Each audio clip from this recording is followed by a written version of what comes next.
So, welcome back. We'll now move on to our first panel, which is chaired by Adam Wyner. Adam is a professor in law and computer science at Swansea University, with a particular focus on AI and law, NLP, knowledge representation, semantic networks, knowledge acquisition, knowledge graph technology. So not the legal side, but the technical side we have now here greatly represented. Adam is teaching coding for lawyers and AI and law and similar courses, several. Also a very long list of publications, so a highly qualified expert who will now, together with his panel, which he will introduce himself, discuss what digital skills do lawyers need to have, sort of following up from the presentation Kevin did. What is the expectation in real life for those students? So without further ado, I pass on to Adam and his panel. Great, thank you very much. I'm going to do a share screen because I've got some slides to work through. So that should come up with the panel on as just one screen. I'll get some head nodding from my panelists who I see in the chat. That's very helpful. Okay, thank you very much. So this is a panel on what digital skills do lawyers need to have. I think it'll be a little bit different from what you might expect. I think Kevin did an outstanding job to sort of walk us through his course, giving us very good ideas about a certain angle on what digital skills lawyers should have. I'm going to take it off in a different direction, and then we'll also have lots of comments from our panelists. Let me just make sure that this is okay. So here's just the schedule that we have. We have 90 minutes. I'll do a brief introduction to the panelists. I'll make a presentation based on a recent paper about legal tech education. And I think it's a very nice complementary kind of presentation to what Kevin just gave to us.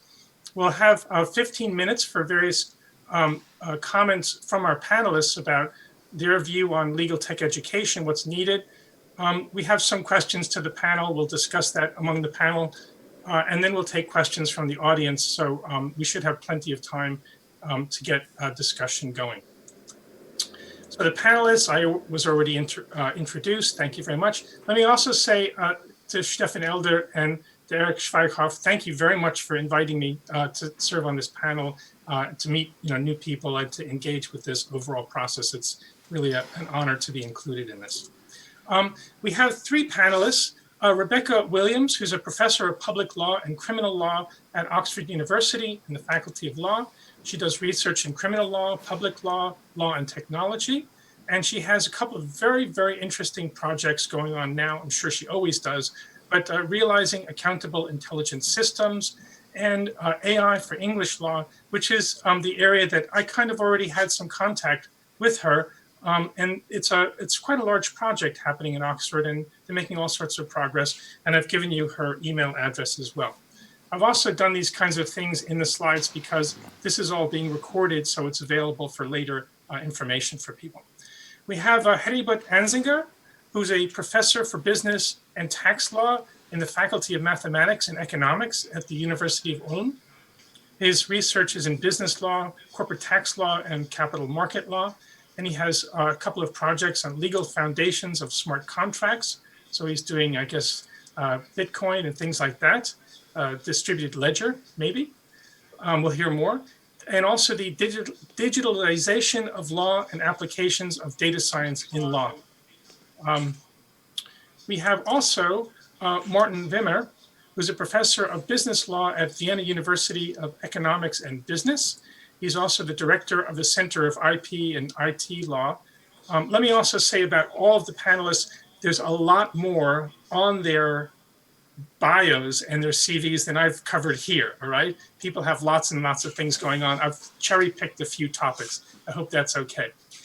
Martin's engaged in research on company law and securities regulation, intellectual property law, comparative law, general business law, contracts, and property law as well. That gives you a little idea of who you're dealing with. Very serious, very hardcore panelists on law and technology. So I've been given the opportunity to make a presentation about some recent work bearing on legal tech education. So I'm going to give a talk about legal tech education, considerations for regulators, and I think you'll see very shortly why it's a very different angle about the topic of legal tech education and why it's relevant to the. So I was invited to write a paper for the Legal Services Board. That is the oversight regulator in the United Kingdom for the legal services regulators, which are maybe 10 or 15, I forget exactly how many, regulators of legal services like the Bar Association and the Law Society and various other organizations that regulate legal services in the United Kingdom. And they wanted to have some idea about how legal tech in this current environment should be taken. So this is a paper that's available online for people to read if you want to read it. And the purpose of the talk is just to give you a broad overview about this kind of topic and how it's relevant to this particular issue of what do we do with legal tech education in the current context. So there's a broad brief that I was given that I should propose to regulators what they can do to ensure that legal education addresses the challenges presented by legal tech in order to provide lawyers with the knowledge and skills required to shape and use technology to deliver legal services effectively and ethically, right? That's the overall brief. And they had some very specific issues that they wanted me to address.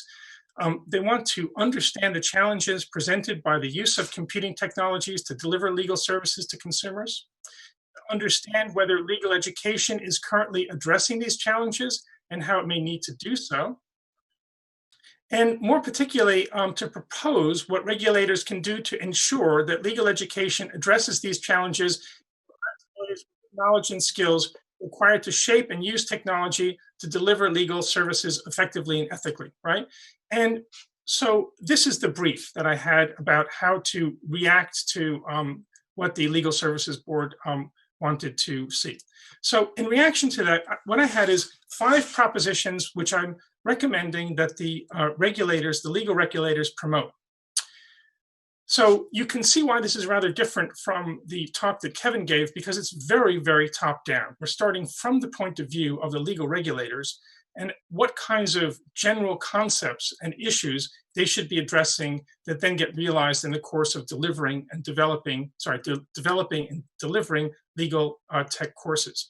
So the first proposition is standards for openness, standards for and openness of legal information and processes, integration of professional legal services with government legal services and the judicial system, responsible AI, alignment of legal tech education with the Legal Services Board's regulatory objectives, and then hybrid courses and programs in law and computer science.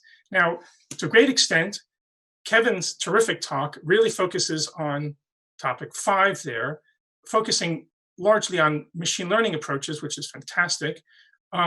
But that's where the discussions kind of touch base.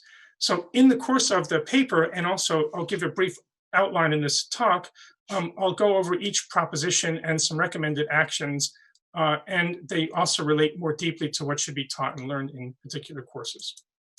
So we have standards for openness of legal information and processes. For each of these propositions, there's a rationale. This rationale is increasingly diverse participants are digitally communicating and automatically processing legal information and processes, and there are some underlying trends that drive the need for openness of information and openness and standards as well.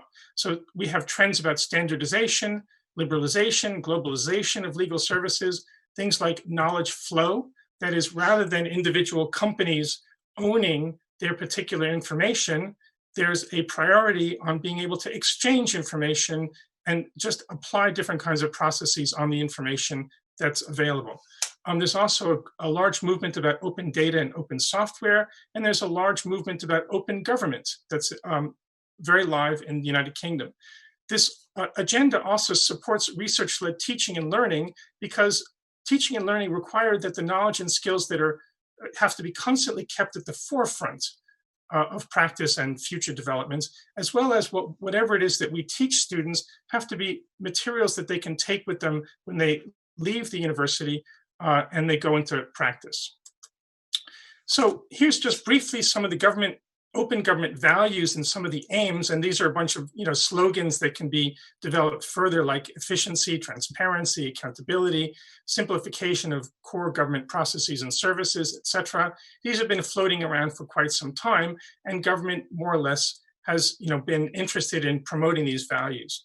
The aim is to promote the quality of legal information and processing for testing. So you want to know, is your legal information consistent? And is it correct? That is, does the system give rise to contradictions? And is the system correct in the sense that does it achieve the required goals? And government and the judiciary have quite a substantial interest in achieving these kinds of goals, aims in the long run. Obviously, we'd like to reduce the costs of public administration, and we would also like to encourage public support for and engagement with democratic institutions. So those values are intended to promote these kinds of aims. We have the integration of professional legal services with government legal services.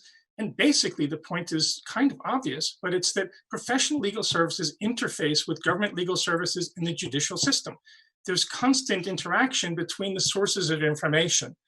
And if the government is promoting standards for an openness of legal information processes, then the professional legal services are going to be using those standards, using that open information, and thereby basically adhering to those standards and that open information.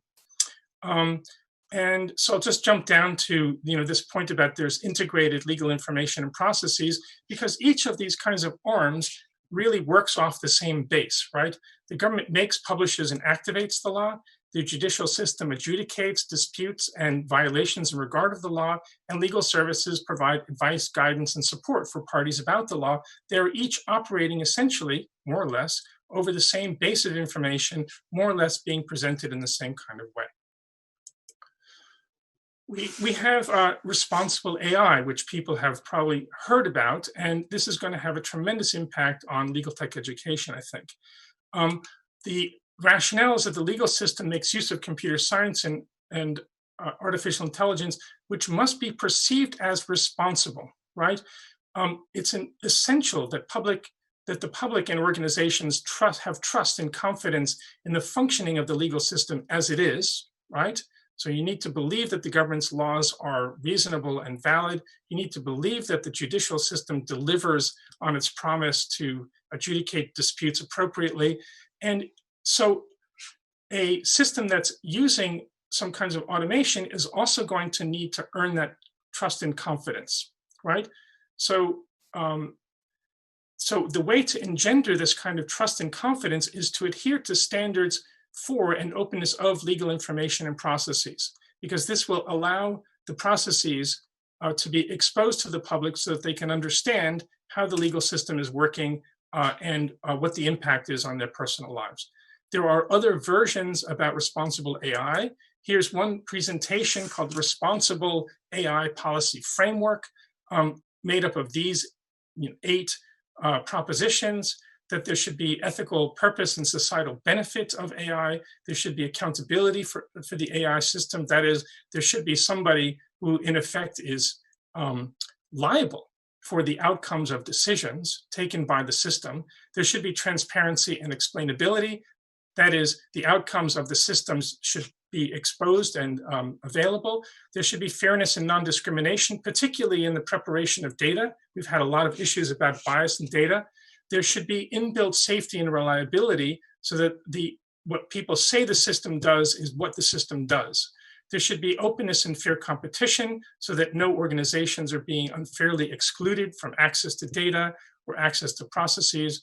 There should be an adherence to privacy, particularly about personal data. And the AI should adhere to intellectual property rights, that it shouldn't sort of transgress people's current ownership interests.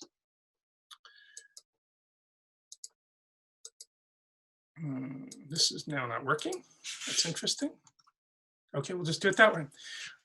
There should be an alignment of LegalTech education with the Legal Services Board regulatory objectives. So this was, essentially to write the paper so that it was serving what the Legal Services Board has as its agenda, and the agenda is these particular propositions: protecting and promoting the public interest, supporting the constitutional principle of the rule of law, improving access to justice, etc. Right? So these are all very high-level principles, and the idea here is that whatever legal tech education is going to be, it should also play into these statutory objectives. And furthermore, the implication is that these statutory objectives are also the objectives of all of the legal regulatory boards, legal regulatory organizations, subsidiary organizations, right? They also are supposed to adhere to these objectives. Then we can talk just briefly about hybrid courses and programs in law and computer science. So this is really already what Kevin was talking about in some excellent and great detail, that legal tech education must adapt to the changes in the provision of legal services and developments of technologies applied to legal information and services. So it has to change, right? And really, as was discussed by Kevin in his comments, that law schools are very conservative, and the law school students are very conservative in terms of how they engage with legal tech education, and there needs to be some change in that, and that's going to be slow in coming. But here's some suggestions, and some of these you've already seen in Kevin's talk, right? Law school students should take scoped courses on computer science topics about, let's say, formal methods, statistical analysis, knowledge representation, and reasoning. Actually, what Kevin has done that's really brilliant is to integrate these topics. We're going to talk about some law and some statistical analysis together in one course. Here it's broken apart a little bit. Also, by the same token, computer science students should be introduced to a limited range of legal concepts and processes. So each side is being introduced to the understandings and knowledge of and skills of the other. There should be projects carried out by mixed teams of computer science, law school, and perhaps management students who have an assignment to complete under supervision. That's exactly what Kevin has been carrying out. And there should be law school courses. And this, I think, is a bit unusual. There should be some law school courses such as criminal law, property law, and so on, which could each have at least one lecture about how legal tech currently applies to that particular area. This is a kind of building in at least a mention of legal tech into every single legal course. And this would go, I think, a little bit towards what Kevin was talking about of how do we publicize this? Well, this is one way to do it. Say, you're teaching a course on criminal law. Hey, here's one lecture about a couple of technologies that are currently in use to pique students' interests going forward. And so there are various aspects of this kind of hybrid analysis, and I want to put this slide up here for a reason. So here's a list of traditional AI topics, right? We have machine learning, search, planning, knowledge representation and reasoning, constraint satisfaction, natural language processing, multi-agent systems, robotics, and perception. Well, except for robotics and perception, the other ones are quite clearly relevant. There has been the last, 5 years, 10 years, an enormous focus on machine learning because there has been enormous advances in machine learning. There are other areas of AI which are well developed and could be and should be and have been applied to legal information. The other point to make, and Kevin already touched on some of this, is that each topic within this has a range of subtopics, techniques, tools, data, formalization, and maths that can be developed further. So this is to say that just as law has many, many subtopics and many subfields, so too does AI. And the challenge that we're faced is crossing over the various topics that we have in the field of law with the various topics and approaches that we have in AI and finding some kind of useful application areas.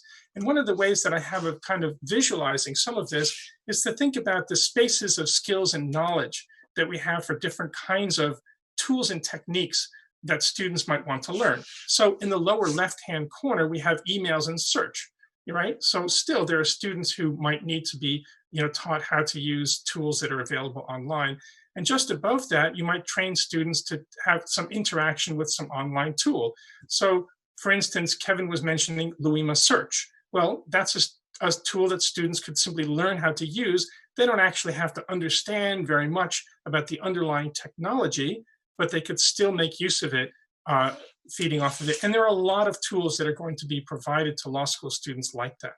There's also, in that sort of middle area, you have no code systems and requirements engineering. The idea here is that there are increasingly systems that don't require students to learn how to code in Python in detail, but they can kind of use these Lego-like systems or visual programming environments to visually construct a piece of code, but that gets translated into code that they can actually execute. And then the point about requirements engineering, I think Kevin kind of touched on this, but I'll say it slightly differently. There is in computer science this kind of traditional, how do you develop a piece of software? You go from the concept and you sketch out some diagrams, and then you formalize those, and then you implement that into a program, and then you test it and you revise it. Law school students could be engaged in specific parts of that overall design and development process. That is, from the design process, they are intrinsically involved, and also at the evaluation process, end of it. And then at the upper right-hand corner, you have being a programmer, data analyst, system developer, something like that. This is where people have really sophisticated, well-developed tools. And you can imagine sort of populating this kind of graph, with more detail about different kinds of tools. The other thing I want to say briefly, I think I'm sort of running out of time, but I've got maybe 2 more slides, this one and another one, and then I'll be finished. Just say briefly, I think it's worth giving some attention to something like, I'm not saying exactly this, but something like Bloom's taxonomy of knowledge and skills. That is, what do we want law school students who do legal tech to be able to do, and what should they be able to understand in terms of knowledge and skills?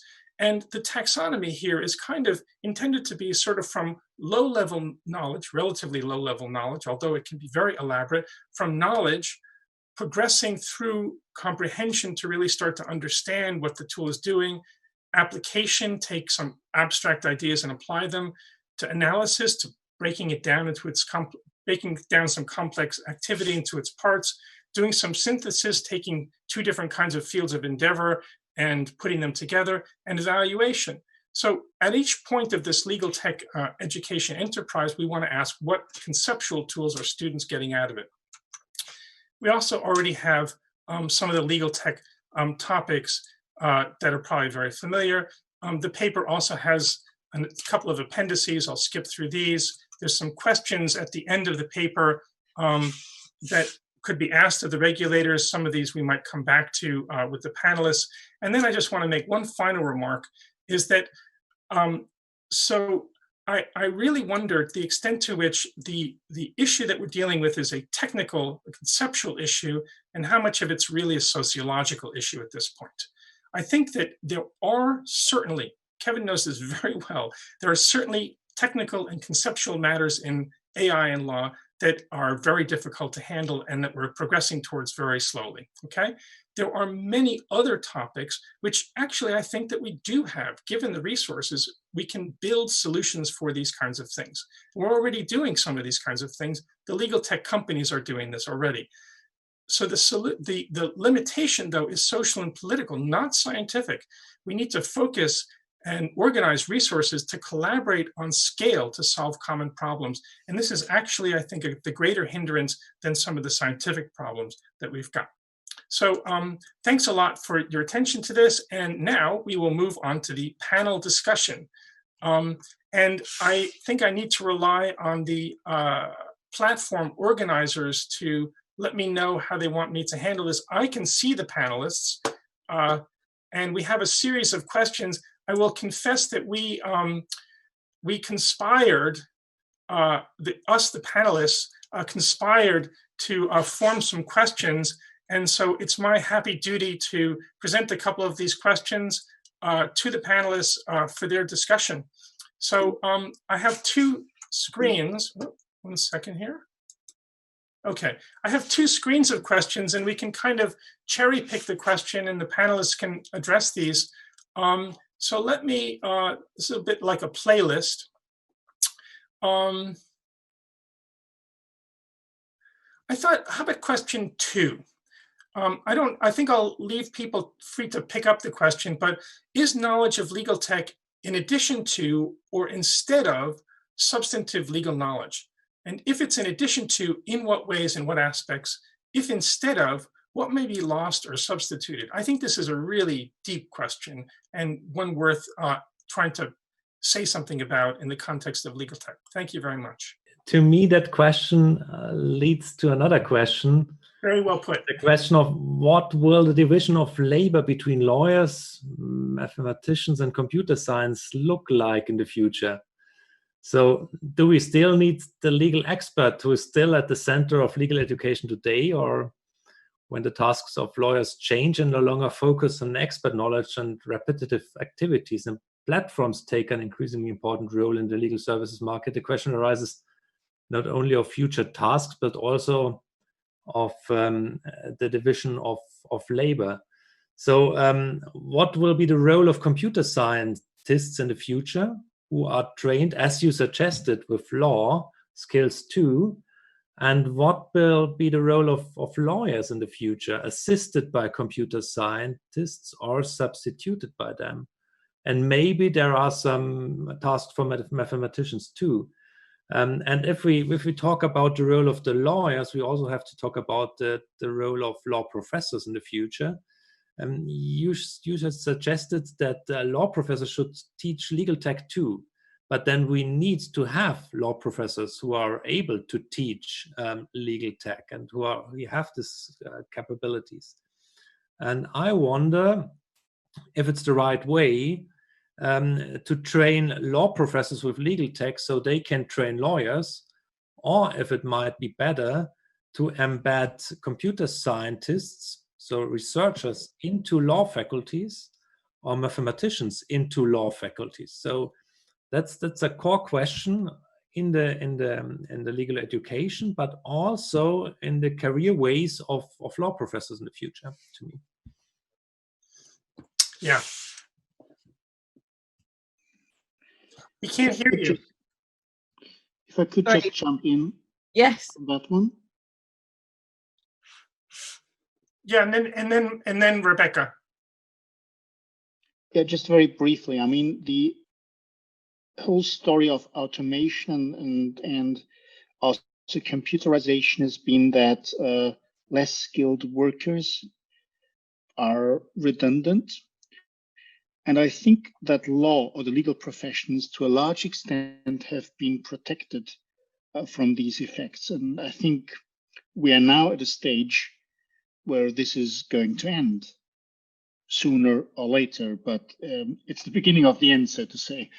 So I believe in repetitive issues, there will be a huge amount and there will be less demand of lawyers because lots of younger lawyers, especially younger lawyers who are in training, tend to start with these repetitive, monotonous issues. So there will be less demand for lawyers at the end and more demand for technicians. However, I do not believe that the typical high-end skills of lawyers, that is interpretation, hermeneutics, arguments, can be replaced very easily. But of course, the question remains, and that is an issue Stefan Eder has raised consistently, is how should they learn that if they can't start off with the easier tasks at the beginning? So this is probably going to be a major change in the way we have to educate lawyers, both in universities, but also on the job. On both levels, probably this will have a major impact. Thank you. Becca, did you have some remarks? Yeah. So you're very kind to mention our research project that we've been doing in Oxford. And one of the things that we've done as part of that project is to interview all sorts of legal service providers, including major law firms, about what they think is likely to be necessary. And one thing that's very strongly come through those interviews is that any technical knowledge that they want people to have in the future is very much in addition to a really good legal understanding. You were mentioning at the end of your talk the need for a sort of social and political approach to solving some of the problems. And in some cases, that is going to mean, you know, applying law to them correctly, whether it's, you know, algorithmic discrimination or whatever it is, the law will have to apply to that first and foremost. And so there was not a sense from any of our interviewees that any of the legal expertise should be lost. But I think it was also very helpful that you had the slide with the series of skills, because what they did suggest was that it was less perhaps about very detailed black letter knowledge that they needed law schools to provide, and much more kind of legal reasoning and thinking skills. So a good grasp of the law, and then those very critical, analytical, normative skills that we give law students as well, such that they can apply those skills to some of these new problems. And in terms of embedding people in each other's faculties, I think that is happening to quite a large extent already. And another thing that came out of our interviews is the fact that people increasingly or decreasingly regard themselves as lawyers or technicians. But in fact, you often meet people who say, well, I started at this point in a law firm, and then I went off and did a master's in data analytics, and then I came back and did this. And I think increasingly there's a lot more fluidity in terms of career structure and what people regard themselves as being. And we talk about a sort of lattice career structure instead of a linear one. Great. I think that covered what, are there other points that people would like to pick up about this particular question? But I think that did kind of cover some various aspects that address that question. No? Okay, so let's move on. Let's say, let's talk about question one, because I think that might dig into some of these topics a bit more, because I think that we just touched on this rather at a high level. But are there just going to be skills, or are the students going to just, or also, sorry, are students going to be able to learn just skills, or is there going to be knowledge and critical analysis, or, you know, are they going to have to combine these things, or are there going to be separate streams? My personal opinion is that it's always a bad idea to concentrate on skills if you teach at a university, because especially the skills are short-lived, and university is conservative, and it takes a long time to change a curriculum. So if you teach skill A today, it will be very hard to change to teaching skill B, which is more in demand tomorrow. So I would think that rather it would make sense to concentrate on understanding, knowledge, not just knowledge, but understanding, as you said, and capacity to analyze to some extent. So I definitely say rather understanding than skills. Could I sort of build on this point? One of the things that I didn't say, I sort of skipped over this, but I mentioned in the paper, I consulted the British Computing Society's documentation about, or guidance about, computing education. And one of the things that they emphasize, which really goes to your point, is that students should be learning theory and concepts and not specific techniques or specific programming languages. And it's exactly for the point that you just made, which is that yes, today's programming language is going to be obsolete in many instances, not always, but in many instances is going to be obsolete in 5 years or 10 years. And if you teach some concepts about programming, then generally those concepts are not going to be outmoded, right? So you want to be teaching students concepts and not specific, skills. So I agree with that. Somebody else want to jump in on this point? Yes, just to say also that the other really good reason for not just knowing the skills is that I think as a lawyer, you always want to know, we talked about what goes on under the bonnet.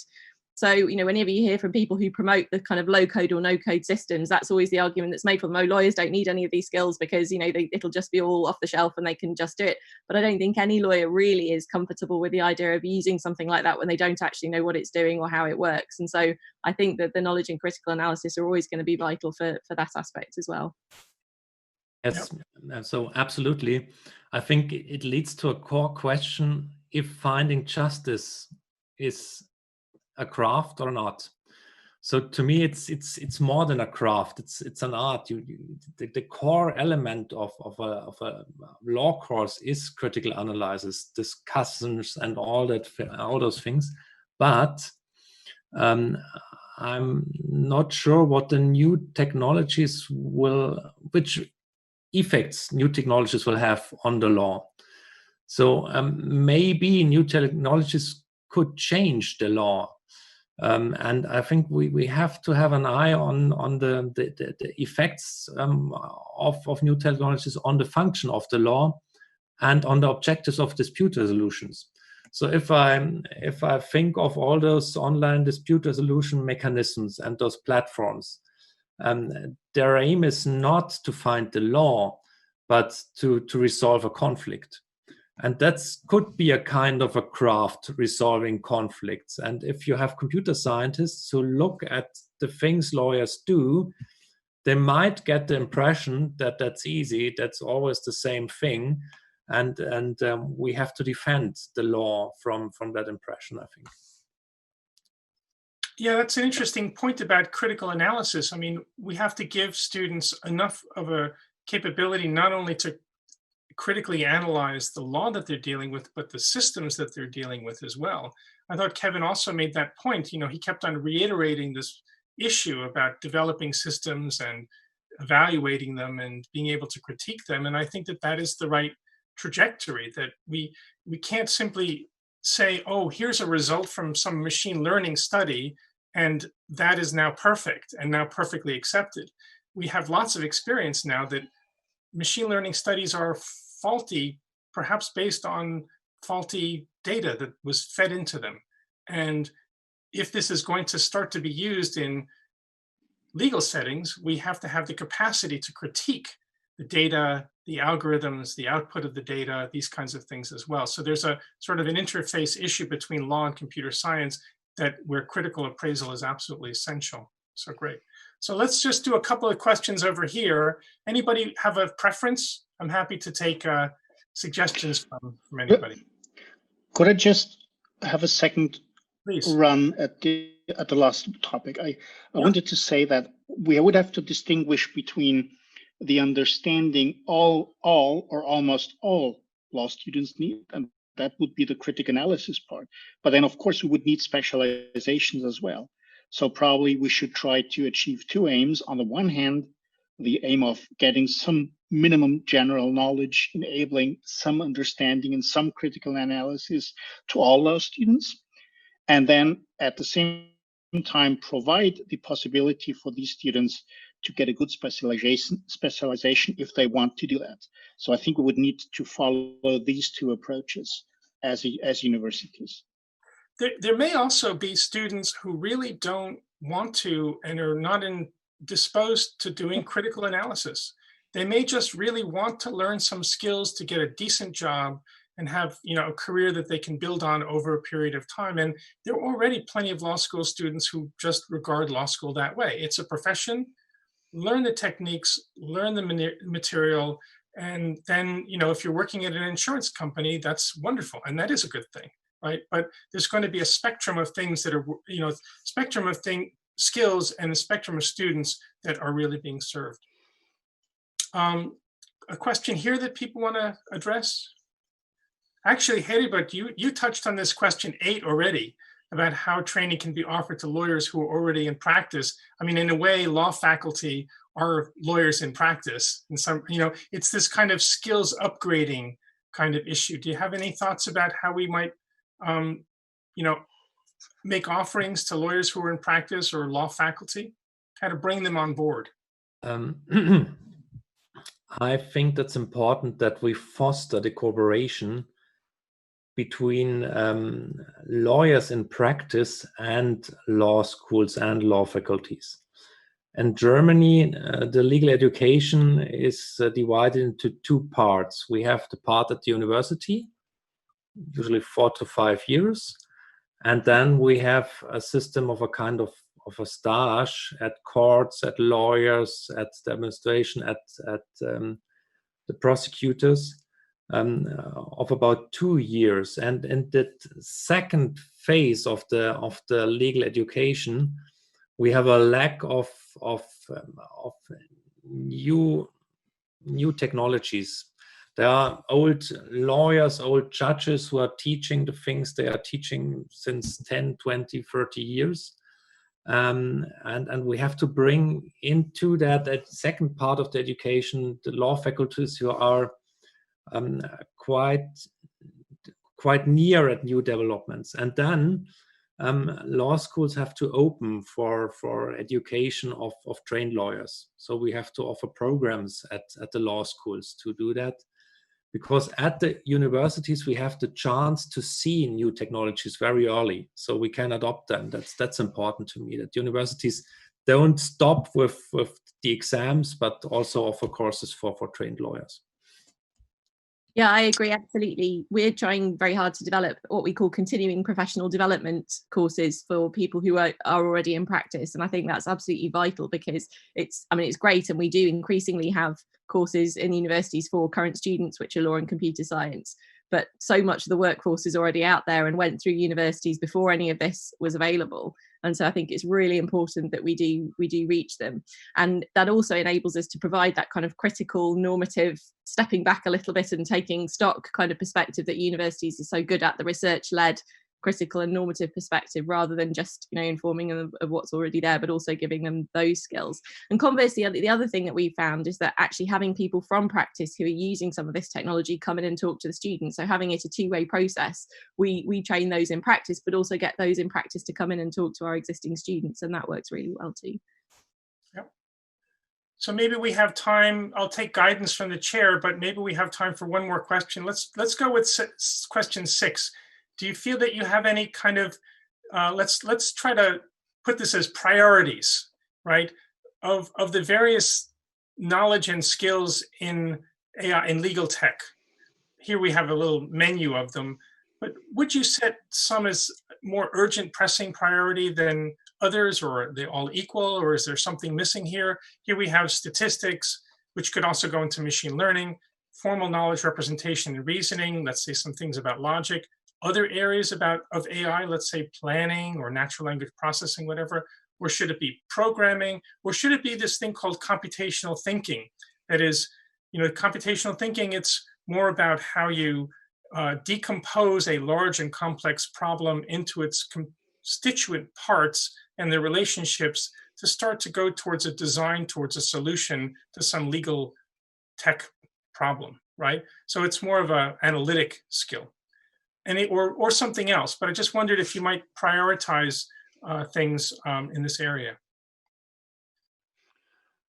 If I may, I think if we are realistic, which means that there will be limited space and time in the curriculum of law students, because at least in my countries, in order to get the bar exam, you have to have certain subjects. You can't crowd them out of legal education, legal subjects, of course. And given that constraints, I think that any formal knowledge, statistics, formal knowledge representation would probably not be a possible approach for all lawyers, but rather, I don't know, but how do programs, how does artificial intelligence work? How do technicians analyze issues? So probably rather more the computational thinking issue. I don't know whether that's a misconception, me not being a technician, but I would go for the branch of knowledge which has the highest impact in the shortest time for a more general understanding. I think I agree with that. We've talked a lot about the idea of making lawyers bilingual. So they don't necessarily have to be able to do these things themselves, but they have to be able to communicate effectively with somebody who can do these things. And so they have to have enough of a grasp of what these different concepts are to be able to have an intelligent conversation with somebody who can then take those on and do whatever is necessary with them. So we've have the same problem exactly in terms of fitting things into the syllabus. And so that's the same idea, that if you sort of look at things at a slightly more abstract level, and instead of worrying about teaching lawyers really direct skills like coding, just teach them the ability to talk to those who can code, and that will certainly be a start. I would like to stress the importance of statistics for lawyers in the future. So as Kevin, I don't think that every lawyer needs to understand how to code a program.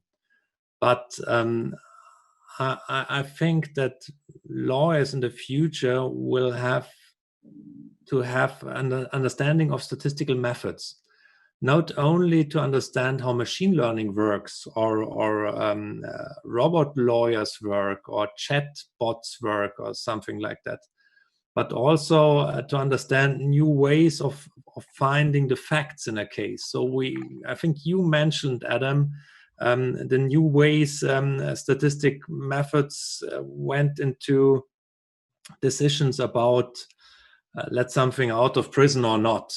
We are discussing a lot about that, about discrimination. And I think lawyers will have to know what are the weaknesses of statistical methods, what are their strengths, to discuss them, to do something against them or to use them. And that's a huge thing to implement statistical methods in a law study program which is founded in humanities. But I think we need that for the future. Okay, terrific. So looking at the time also, I realized that I was supposed to, and I neglected to make a slot for each of you to make some kind of statement, about the kind of research interests or directions that you'd like legal tech education to go in, whether it's in universities or for, what's happening at companies. So do you want to move on to that? We can do that. It's just an opportunity for you to basically speak your mind about your point of view. And if we basically give everybody, like 4 or 5 minutes, that should be fine in terms of the time frame that we have, because then after we hear from each of you, we'll move to questions from the audience. Is that okay? Okay, great. Anybody want to step up and go first, or you want me to nominate somebody? Martin? Right. Let me think what issues haven't been touched already. Yes, I think we've got lots of new phenomena, artificial intelligence, blockchain, etc., just to name 2 of them. And I think what lawyers really need is 2 things, apart from being able to apply them. But I think the main issue is how to apply the current law, the one we have, to these new phenomena. For instance, what about intellectual property and artificial intelligence? How do you deal with that issue? You've mentioned that, Adam, as well. So I think this is important, and this is an important aim. And for that aim, you need to understand how these things work. So this comes back to the understanding point. So this is an aspect we should not forget about, although it's almost trivial for a lawyer, but it's not trivial in application.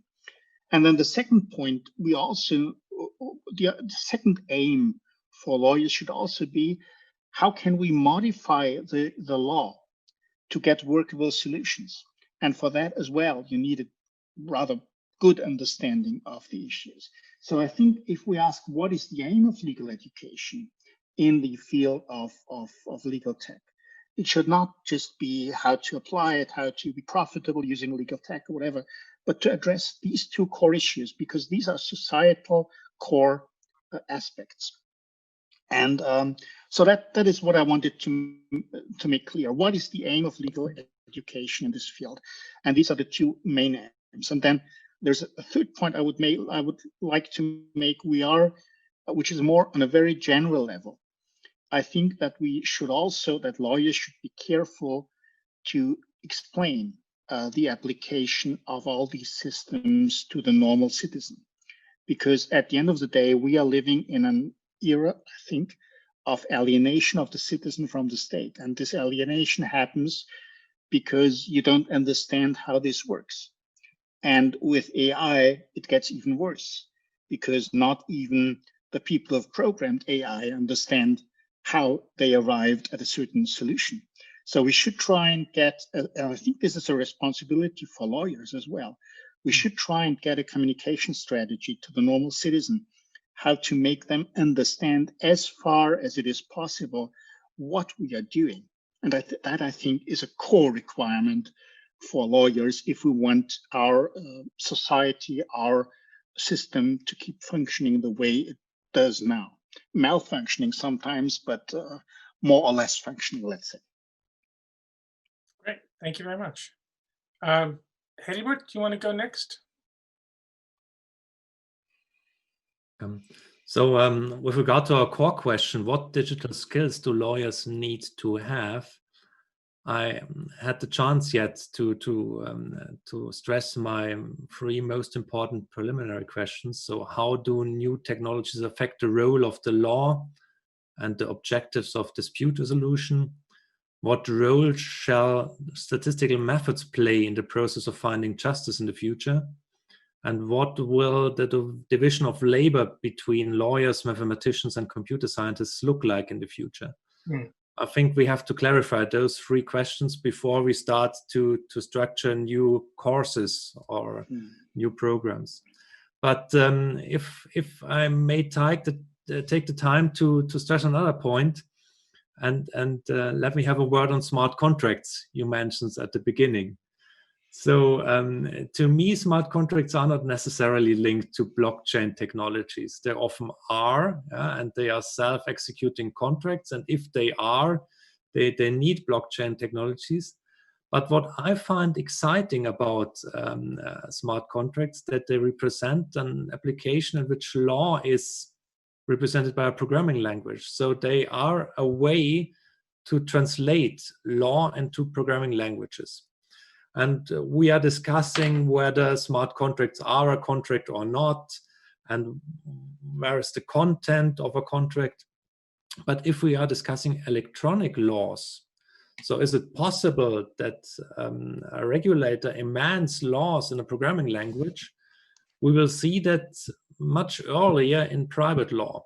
So contracts may be represented by electronic contracts. And if you combine them with alternative dispute resolution mechanisms, they are really interesting things where we can see digital law very, very early, constructed by private companies, by startups, and other really innovative enterprises. So that's interesting to me, and to me, from a private law perspective, they are worth a lot of research. Great. Okay, thank you very much. Rebecca, I'm sure you have plenty to say that hasn't been covered. Well, I thought it might be helpful if I shared actually what the other things that our interviewee said about that exact question, because that was what we asked them. We said, what digital skills do you think lawyers of the future will need? And overall, our interviewees identified 5 different areas that they said that they would need. One of them I've already referred to, and we've talked a little bit about in terms of computational thinking, which was the ability to understand the differences of mindset between lawyers and computer scientists, such that they can work together more effectively. Another thing that they told us was that lawyers need to be taught to recognize the data that flows through their fingers. They need to understand that it is data, and they need to know what kinds of things you can do with data, because they produce it all the time, but they aren't very often aware of that and how useful it could be to them. Thirdly, our respondees felt that there was a need for lawyers to be more agile or design oriented when they're thinking about their work. So not just solve the problem in front of them, but think about how that problem was being solved and whether any part of that process could be automated or made or augmented or made more efficient in any way. There was also a sense that lawyers of the future need greater commercial awareness, and this goes to some of the things that we've been talking about, the understanding that there is a sort of cost-benefit analysis, that some of these technologies may make things more efficient, but there may also be a cost. So they may be cheaper and more efficient, but there may be a downside to that as well, and having a sort of really full understanding of that so that they can make a sensible choice and strike that balance in the right way. And finally, unsurprisingly, as you've all mentioned, there was a strong sense that lawyers need to understand the law and ethics that might be applicable to digital technology in the future, and that all lawyers needed a strong grasp of that. And then in terms of how we go about delivering that, I'm very much with you, Adam, that we have run for the first time a joint law and computer science course, and we think that very much is the way forward. And there are several aspects to that we've found successful. So first of all, having lawyers and computer scientists in the same room, learning together and learning horizontally from each other has been really valuable. In that, I completely echo what Martin was saying about looking at the substantive law as well as the legal process. So the 2 terms of our course, we covered each thing. So the first term, we looked at how the process of law and lawyering is being changed by these technologies. But the second term, we very much looked at, how is employment law different in the light of technology? How is criminal law different? How is public law different? And so on in specific discrete areas. And also getting them, and again, I echo what you said earlier, Adam, getting them together to work on a practical project. So we did give them some blockchain technology and tell them to, in groups of 6, three of each discipline, 3 lawyers, 3 computer scientists, we set them off to create a project of their choosing, but as long as it was based on blockchain technology. And I think that process of actually having them work together on something was a really valuable way of teaching them some of those skills. Great. Okay. Any last remarks from panelists? Okay. All right. Well, we'll have more opportunities. We can take questions from the audience. Here I went from gray and black and white to massive color. So how are we handling this? I think that I hand back control to the chair, and he gives us questions from the audience. Stefan? We didn't have so far that many questions, but the first question for you is, if it's so difficult to change a curriculum, wouldn't it be a first step to introduce more postgraduate education? So I can address that partly. So that's exactly what we did at Swansea, is that we have a LegalTech LLM. So that's a master's degree. So rather than trying to change the undergraduate degree, we just introduced a new master's degree. And the advantage of that is that we're attracting students who are signing up for studying legal tech. So they've already made some commitments about how to do things. That's just an intrinsic advantage of offering, a postgraduate course. And then I think that we should have some discussion about how to make inroads for different aspects of legal tech into the normal curriculum. It's exactly as people have said, that it's a large, slow-moving, very, very heavy ship in the sea that is very difficult to change its direction, right? So maybe there are other alternatives to that metaphor, but some way of addressing that would be helpful. Yeah, so I think that's... Becca? I was just going to say that we did exactly the same thing. I should say my colleagues, Bartsav Janacek and Tom Mellon Bartsav's from law and Tom from computer science, we ran our course that I was just talking about as a postgraduate course. It was one module on the master's course that you can do in Oxford. So yes, we had the same thing. And likewise, we're now facing the challenge of how could we perhaps integrate some of that into the undergraduate curriculum. Basically the same. Just start with a master's program. Then you have the people in place at the university, and then the dynamics start, and you have the possibility to get the foot in the undergraduate as a second step, I think. So if in the long term, you've got to start with a master's and then go undergraduate later on. Can I ask actually the panelists just along these lines? They're a large law school faculty, and it's interesting to try to understand what is it that holds back faculty from integrating legal tech into their courses? I mean, I can come up with reasons, namely, they've already got enough to do teaching their normal curriculum, right? That's a heavy, heavy workload already. And the idea of acquiring something completely new is, I think Heribert mentioned this already, that it's really too much of a task to ask them to take on. But is there some way that this could be facilitated? Well, from a German perspective, you have to change the law, because the program of law courses is structured by the law. There are certain topics which have to be in the exams, and all the students are focused on those topics. So if you don't change the law, you won't have much success. Another thing for the postgraduate master courses, we have such a thing also in Heidelberg. I'm a supervisor in a PhD program.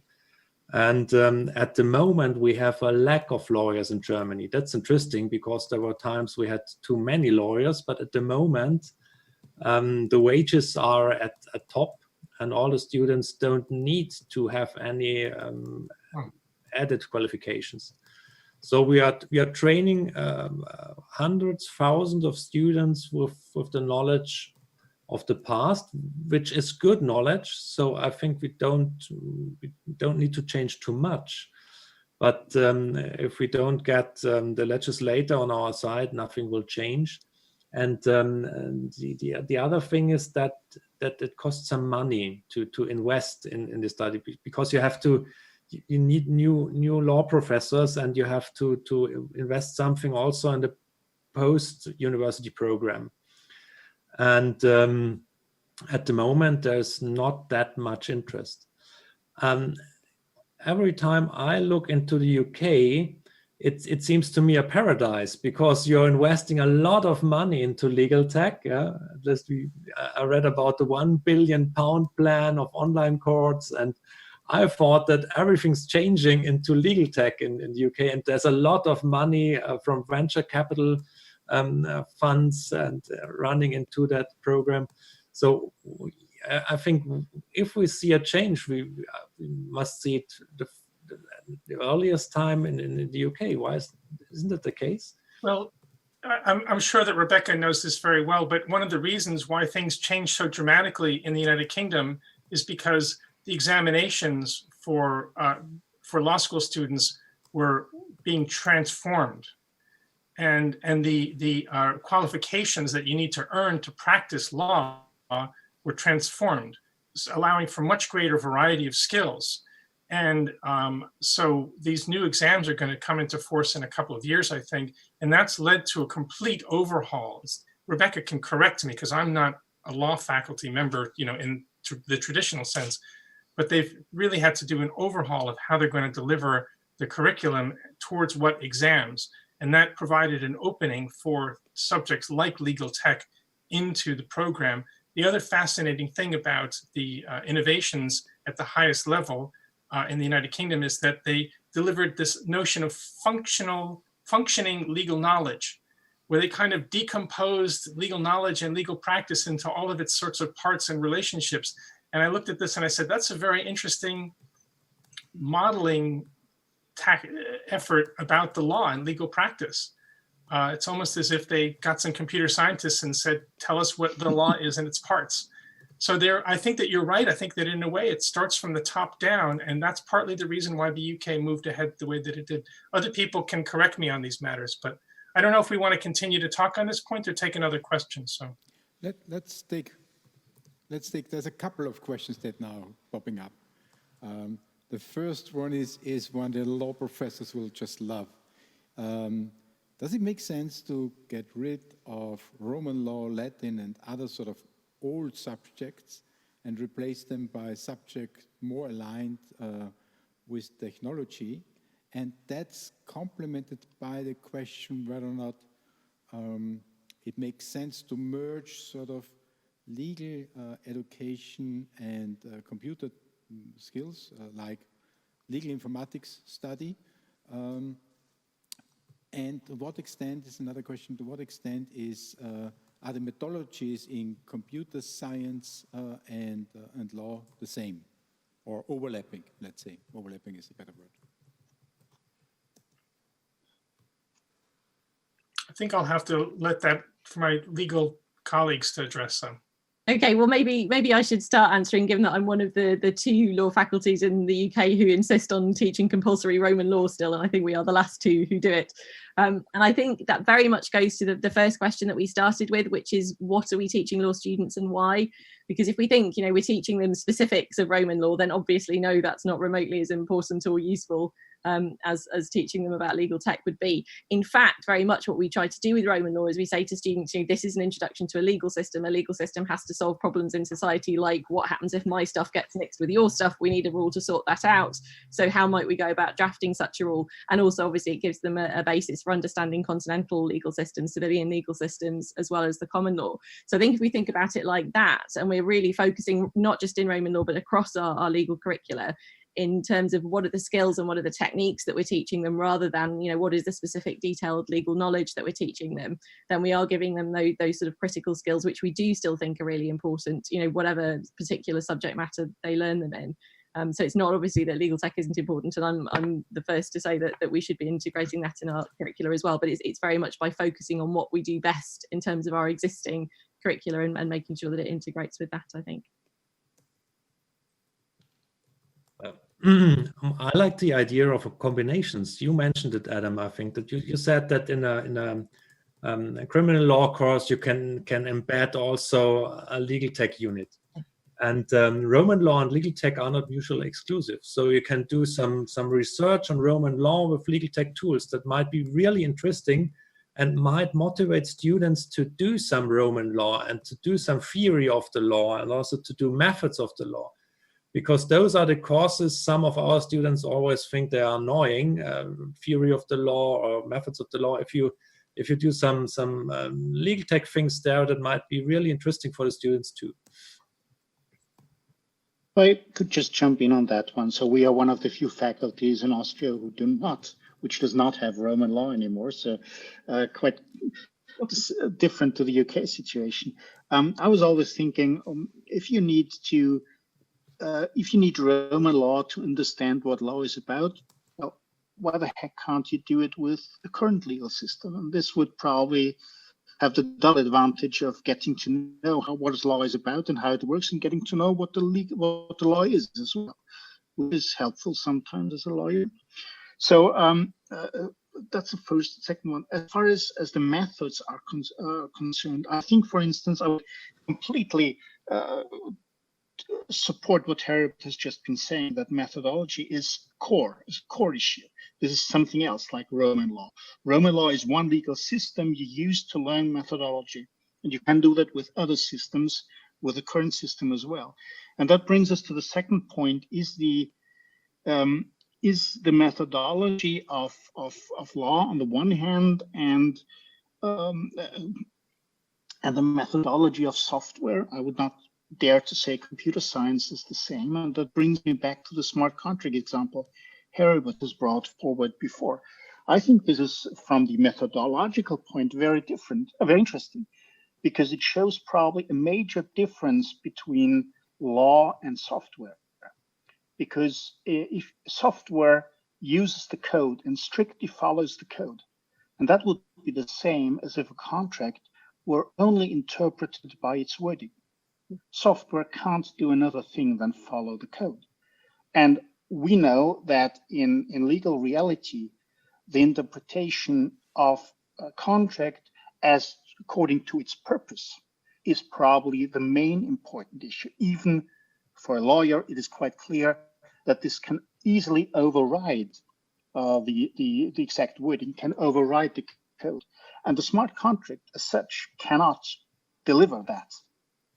Of course, you can deliver it using smart contracts and using dispute resolution mechanisms to combine with a smart contract. And I think the understanding of these differences is important if you want to design contracts and if you want to design a legal system. So this brings me back to my main point. You've got to understand how these things work. And then you can see what you can use them for which purposes you can use them, and for which purposes you cannot. Because I'm not saying that smart contracts are a bad idea.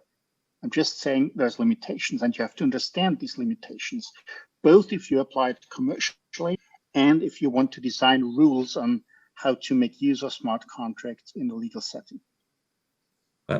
Just a word on that. I'm not sure if smart contracts are that stupid and that they need to be such stupid as you mentioned. Because if you think of all this optimization methods in the mathematics, so if you think of discretionary decisions or balancing processes or balancing of interests, I think you can implement such things also into smart contracts. So you can. I think there's a lot of research you can do to make smart contracts more intelligent. At the moment, I agree absolutely with you, but there's a future of that, and we should think about it. Granted, but these are the issues we should think about, as you've been saying, and these are the issues lawyers should be taught about tech and about legal tech. That's the core of the issue, in my opinion. Yeah. No, I just to jump in on this, I agree with both of you that this is actually all three of you that, there's low hanging fruit. There are the easy things to solve problems with technology. And then there were the more difficult ones, these interpretive matters. And one example, and Heribert, we may have to come back to this discussion, one example that was brought to my attention was about autonomous vehicles and looking at the driving regulations, which say, you can't break such and such a law, right? You can't speed, your car can't mount the pavement, etc. But there are circumstances in which those things are allowed, and the law knows that.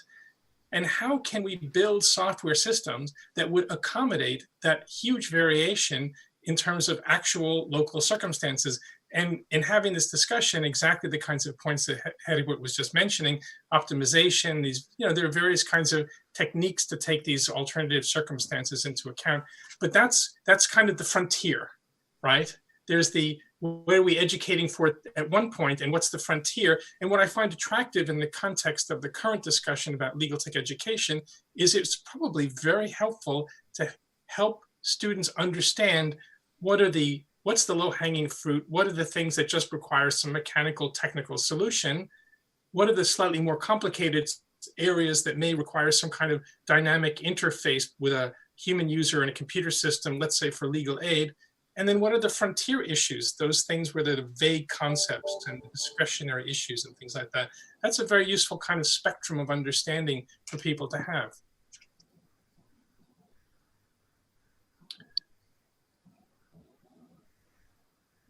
Is there another comment from the audience that we can take?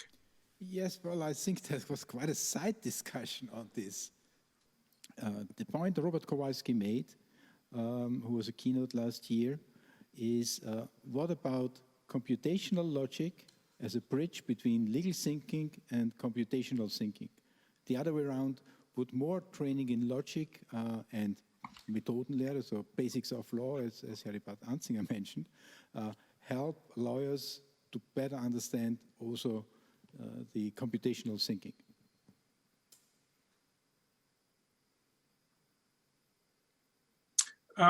As somebody who talks with Bob Kowalski fairly regularly, I'm highly disposed towards his line of thinking. But it is a matter of extent, right? I mean, you can teach logic at a fairly broad level, teach propositional logic and how to do analysis, how to look at a text and take it apart and break it down into its constituent parts and do some high level reasoning over it. That's one level. And actually, to some extent, I think law school students already are being taught that. Maybe not as explicitly as that, but to some extent, they're already doing that. And to some extent, having a tool that you feed in legal content that has feed it into a tool that has logical structure does sort of help students refine their thinking. But let's remember, we've probably got 100 years or more of efforts to teach that kind of strict logical thinking in law schools, and it hasn't really taken off. And doing it more fine-grained to great detail is even more trying kind of task. Does it help people understand the law? Yes, but at the level that people want to be working and understanding the law, maybe not. So it's a bit of a mixed story, but.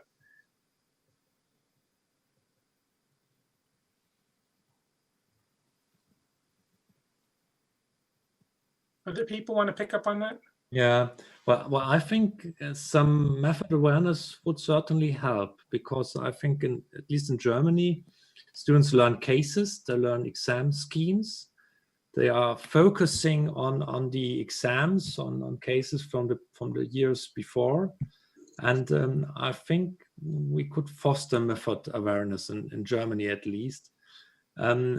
Because you need it to implement some legal tech tools, to understand some legal tech tools too.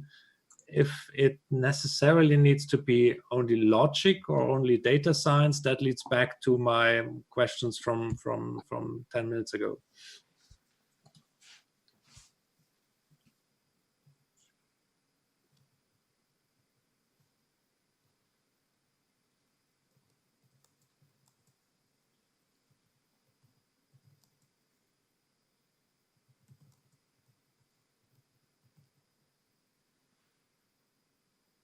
I think we're looking for another question from the chair. Okay, well then you need to give me guidance. Okay, because, fine, sorry, that's fine. The Hopbeam platform is a bit sort of a couple of seconds later, so we always have a time lag a bit. But the sort of next question, and that relates to the previous question, is, well, if not the logic part, would organizing more interdisciplinary hackathons help people sort of to understand the other side of the coin better? Other side of the coin always meaning the legal or the computational element. That's highly recommended by several of the commentators here on our chat stream. Those commentators probably know, and maybe other people in the audience know as well, there are these global legal hackathons. They're gigantic. They're very well organized. And those, I think, are really wonderful opportunities for people to work together and sometimes, to have a bit of fun, because they're, intensive weekends of getting some work done and have some soda and pizza and then, do a bit of show and tell. It's just that those things, if they're done annually, it's good, but maybe it doesn't go far enough, consistently enough. People really need to be doing this on a regular basis and not just as a one-shot, annual kind of experience. But clearly something along those lines needs to be done more. I very much echo that. I was mentioning before our practical project that we did on the course, and that was exactly it. And we took the same view, that it was very useful that they were in the same teams for 16 weeks and they worked with each other kind of progressively. So they probably only achieved slightly more than they would have achieved in a weekend, but it was the kind of continuity and the constant working together, and the fact that that was interspersed with the theoretical sessions that we did with them as well. And I think that's right. That kind of extended consistency of working in that kind of format was really helpful. It's, this is also just to relate back to a point I was trying to make. So I primarily was coming from computer science departments where doing group projects was, required for every third-year student, right? They have to do it in groups of 6. And this is just what computer science students need to do. And they're all taught that because that's what practice is like in the real world. You never work on your own, right? And it's always a matter of dividing up a task and finding somebody with the skill to do that and the skill to do that, and finding some common language, some common understanding. But that's a social experience, right? And the skills about working in a team where you have all sorts of individual and group dynamics, that's a social experience. And people need to have some guidance and some experience about how to work this way, to understand that, at the very beginning of a project, me, lawyer, don't understand you, computer scientist. Computer scientist says the same thing. And gives people some kind of social skills to kind of gradually integrate, and at the end they kind of understand each other and they have an artifact that's the product of their joint work together. So it's way beyond just should they learn this skill or that skill. There's a sociological element to the whole enterprise. It needs to be explicitly recognized and worked with. And the hackathons exactly go to that point, or the joint projects go to exactly that point. So I think we can take another question from the chair. Yeah, well, I move it on in a way and wrap up several other sort of elements of thinking into one question, which is to what extent the panelists already have experience when, or the universities where you are at, if you bring in more computerized trained people, technicians, to help to educate students, does that change something sort of in the mood and in the interest? And does it help sort of on the skill set of the university?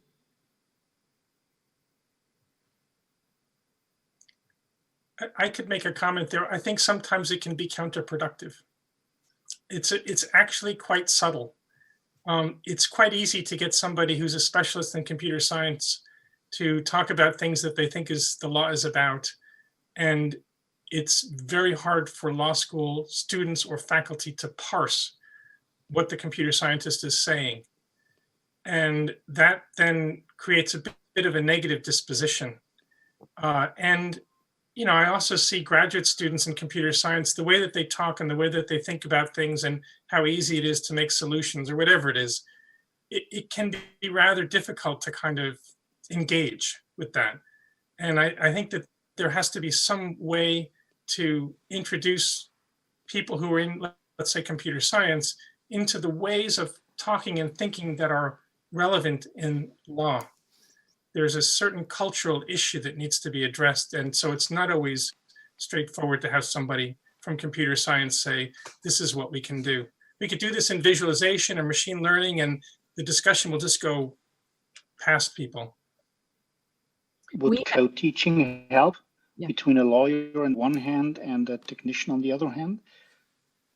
I was just going to say that was exactly what we did. We ran the course jointly between the two faculties, and every session had somebody from each faculty at the front of it, and they had usually spoken to each other quite a bit before they came into the classroom, so they were able to sort of do a joint presentation that represented both aspects. And I think that really did help. And I think it's one of the reasons the universities, going back to the point about them doing the professional development for people already in practice, it's another reason why universities are a really great place to do that, because we already have computer science faculties and law faculties. And all right, yes, we're a bit siloed and we're not very good at talking to each other, but it's a lot easier for us than it is, for a lot of other entities to do that. And there are motivations within the university to do so. I mean, computer scientists are looking for new topic areas to work in, and people in law are starting to realize that computer science has something to offer them, and there's a convergence of interests there. Definitely. But Rebecca, a question to you: how do you motivate the computer scientists who are doing research? Yeah, they like to do groundbreaking research, and how do you motivate them to work with you? Yeah. Because what you are doing is just the application of their research. Yeah.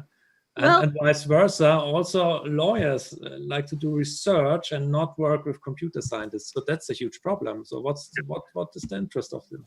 Yeah, so it's a really good question, and it was something that very much worried me at the outset, was that we would have loads of sign-ups from law students but not from computer science. That wasn't in fact how it worked, and in fact, speaking to some of our colleagues at other universities, I know of one university at least where in fact quite the reverse was true, that they had fewer law students sign up to a joint course than they had computer science students, which is, I suppose sort of shows that there is definitely interest.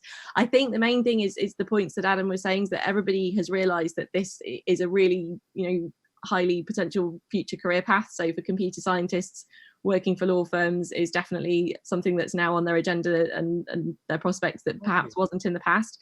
In terms of the research aspect of it from the academics, what we tried really hard to do with the course was to find issues where at the moment there is neither a technical nor a legal solution to the problem, so that there would be a genuine technical challenge. How might we solve this particular algorithmic bias problem, both from a legal and from a technical point of view?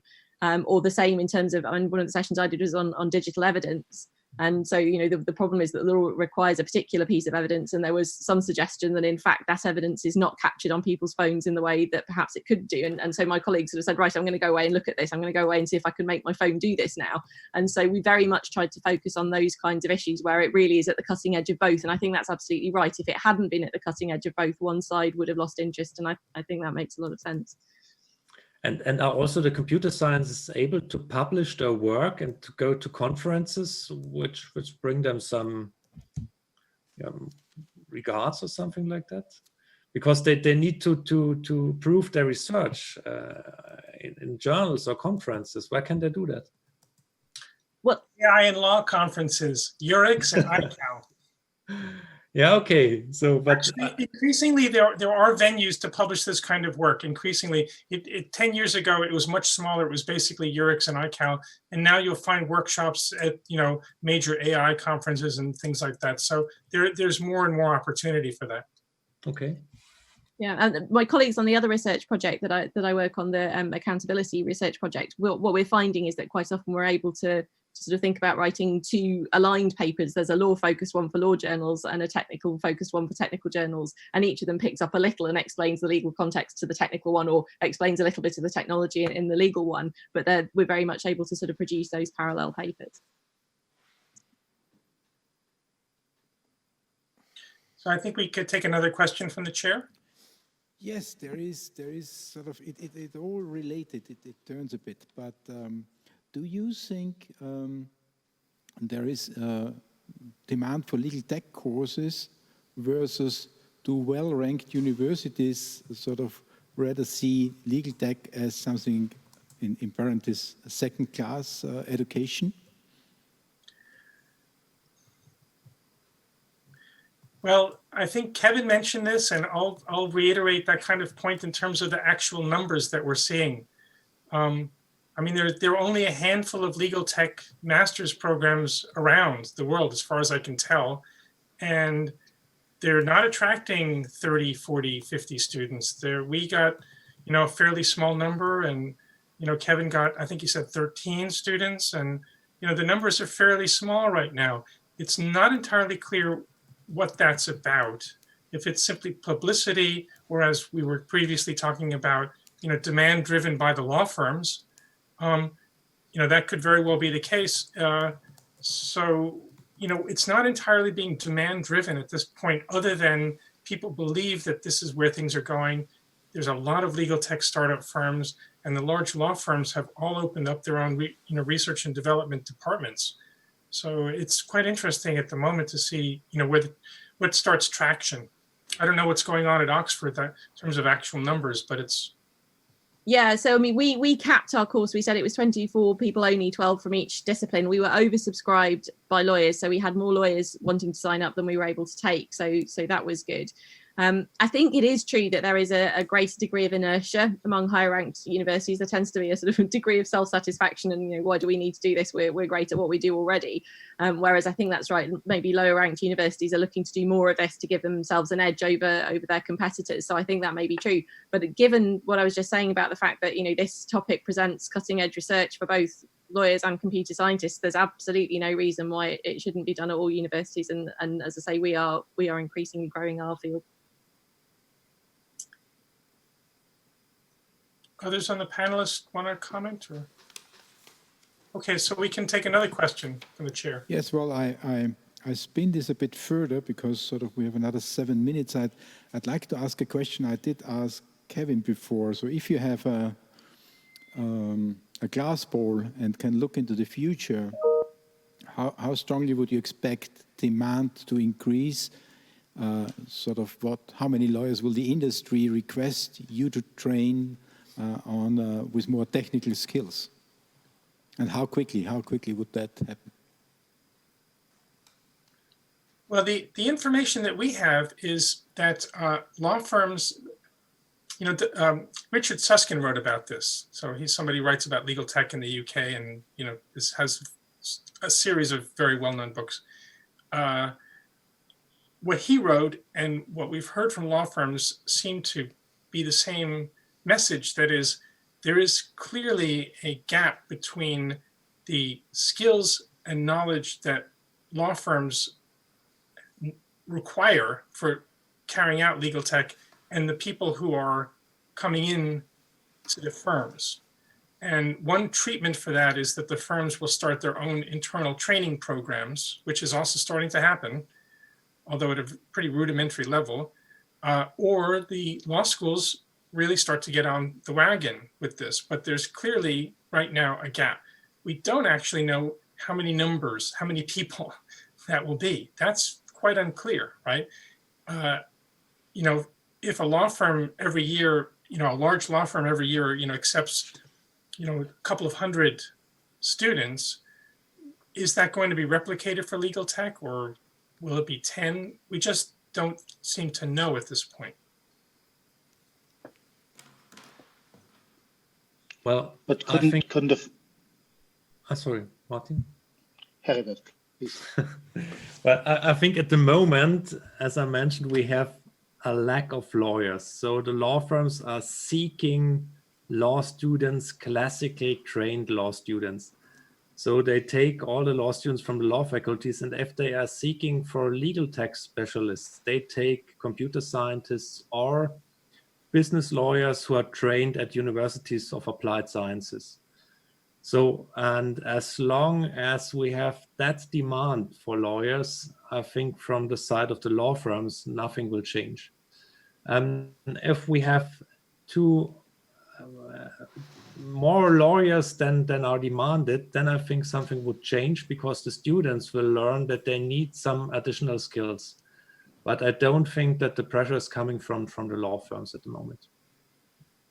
So I think we're probably seeing a little bit more of that pressure because, I mean, as you know, it's always been the case for a long time in the UK that you could become a lawyer with only 1 year of legal training. You could do a degree in something else first, and then with 1 year of legal training, you can enter practice, which is kind of unique, really. Nowhere else thinks that it's possible to do that. And what we are seeing and what our interviews revealed is that increasingly, it's always been the case that 50% of a law firm's intake were non-lawyers apart from that 1 year. But what we're increasingly seeing is that 50% is more and more being made up of people who are coming from a technical background. And that doesn't mean that everybody in the law firm is going to work in the same kind of way. I mean, there will be people who become, ordinary employment lawyers or whatever, whose focus, they will need to understand a bit of the technology. They will need to know when an issue is on their desk that they need to talk to somebody else about, but they will by and large be able to be sort of fairly standard lawyers going forwards.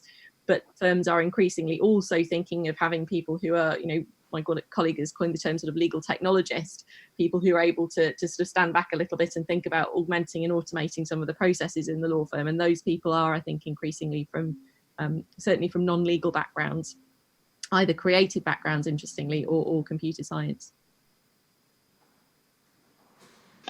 I was wondering, would it make sense to start the other way around, given what Heribert has been saying about the lack of supply of young lawyers in Germany, which is to some extent probably also true in Austria? Would it make sense to target first technicians, computer scientists, and give them an understanding of the law, and to open up a new attractive field of practice for them, rather than focus on the lawyers? So this may be another one. I think you said, Becca, that you've got a 50-50, that you try to target both, which of course in an ideal world is the best solution, but the solution could work for practical reasons, could make sense to start with the computer scientists first. Yeah, this is also true in terms of what we've seen for legal tech developments within firms and the legal tech startups. It's not uncommon for some physicist or somebody who's done machine learning and computer science to be told by their law friend, oh, wouldn't it be nice to be able to predict legal court cases? And the physicist goes and says, oh, well, I've been working on black holes, and I've got all sorts of wonderful tools and access to some high performance computing facilities. You just give me the text, could be annotated or whatever it is, right? I mean, they have the tools, and they're oftentimes looking for content to work with. And that's been the basis for a tremendous amount of work. It's not always clear that they need to know the kind of legal knowledge that a lawyer thinks is the relevant legal knowledge to know. And if they do work, they oftentimes work with a lawyer, where the physicist is saying, my data, because that's all that they see it as. It's just data, right? And it's data with a certain color to it or shape to it, but that's all that it is. And they get the lawyer to say something about the color or the shape of the data. And once the physicist knows the color and the shape of the data, then they can do all sorts of processing to it. So there's been a lot of that kind of work going on. It is true that people in computer science, can go into a law firm and make a contribution.